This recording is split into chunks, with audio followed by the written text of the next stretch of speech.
Hi guys, pro kabaddi season 13 ఆక్షన్కి ముందుగానే Bharat హుడాని retain చేసుకునే అవకాశం ఉంటుంది తెలుగు టైటన్స్ టీం. తను ఆక్షన్కి ముందుగా రీటైన్ అయితే కనుక తక్కువ ప్రైస్ ట్యాగ్కి రిటర్న్ అవుతాడు.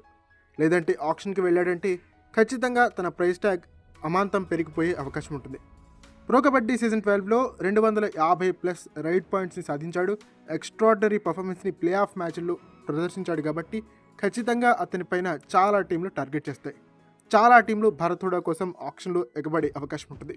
సో ఈ నేపథ్యంలో ఇవన్నీ ఆలోచిస్తున్నటువంటి తెలుగు టైటన్స్ మేనేజ్మెంట్ ఖచ్చితంగా ఆక్షన్కి ముందుగానే రీటైన్ చేసుకునే అవకాశం ఉంటుందని చెప్పొచ్చు. మరి ఆక్షన్కి ముందుగా భరత్ హుడాని రీటైన్ చేసుకుంటే ఎంత ప్రైస్ ట్యాగ్లో తెలుగు టైటన్స్కి లభిస్తాడో ఇప్పుడు మనం చూద్దాం.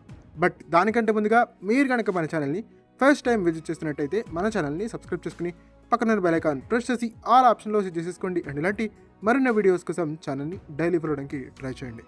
ఇక మెయిన్ టాపిక్లోకి వచ్చేసినట్టయితే ప్రో కబడ్డీ సీజన్ 13 ఆక్షన్కి ముందుగా తెలుగు టైటన్స్ భరత్ హుడాని రీటైన్ చేసుకుంటే క్రితం సీజన్లో ఇచ్చినటువంటి 81 లక్షలు అండ్ దాంతోపాటుగా 15% ఇంక్రిమెంట్ ఇవ్వాల్సి ఉంటుంది. ఈ నేపథ్యంలో ఓవరాల్గా మనం చూసినప్పుడు 93.15 lakhsకి తెలుగు టైటన్స్కి లభించే అవకాశం ఉంటుంది భరత్ హుడా. ₹1,00,00,000 లోపలే భరత్ హుడా లాంటి స్టార్ లెఫ్ట్ రైడర్ మీకు లభిస్తున్నాడు కాబట్టి ఖచ్చితంగా తెలుగు టైటన్స్ ఈ అడ్వాంటేజ్ని మిస్ చేసుకోదు. అదేంటి భయ్య, భరత్ హుడాని లెఫ్ట్ రైడర్ అంటున్నావు, బోత్ సైడ్ రైడర్ కదా అని నన్ను అడిగితే ఎక్కువ శాతం తను లెఫ్ట్ సైడ్ నుంచి రైడ్ చేస్తుంటాడు. పేరుకి బోత్ సైడ్ రైడర్ కానీ ఎక్కువ శాతం తన రైడింగ్ స్టైల్ అంతా కూడా లెఫ్ట్ సైడ్ పైనే డిపెండ్ అయి ఉంటుంది. సో భరత్ హుడాని మనం లెఫ్ట్ రైడర్గానే పరిగణించాల్సి ఉంటుంది. తనకి తోడుగా చేదోడు వాదుడుగా ఒక మంచి రైట్ రైడర్ని ఆప్షన్లో పిక్ చేసుకోవాలి తెలుగు టైటన్స్.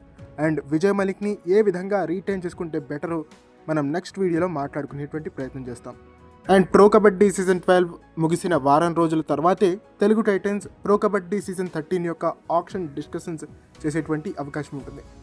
సీజన్ 12 ముగిసిన వెంటనే తెలుగు టైటన్స్ సీజన్ 13కి సంబంధించినటువంటి సన్నాహాలు చేసుకుంటూ ఉన్నారు.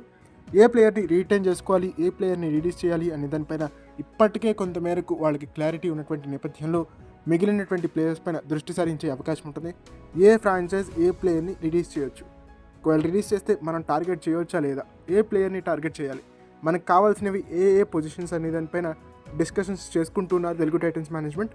ఆన్ ద అదర్ హ్యాండ్ మన ఛానల్లో కూడా ఫ్యాన్ డిస్కషన్స్ చేద్దాం. మనం ఏ ప్లేయర్ ఏ టీంలోకి వెళ్ళే అవకాశం ఉంటుంది అండ్ మన తెలుగు టైటన్స్ ఏ ప్లేయర్ని టార్గెట్ చేయాలనేది నెక్స్ట్ అప్కమింగ్ వీడియోస్లో మనం మాట్లాడుకునేటువంటి ప్రయత్నం చేద్దాం.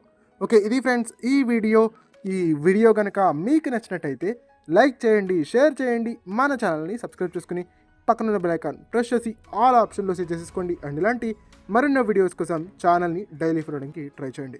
Keep watching Sai kabaddi Telugu for latest kabaddi updates.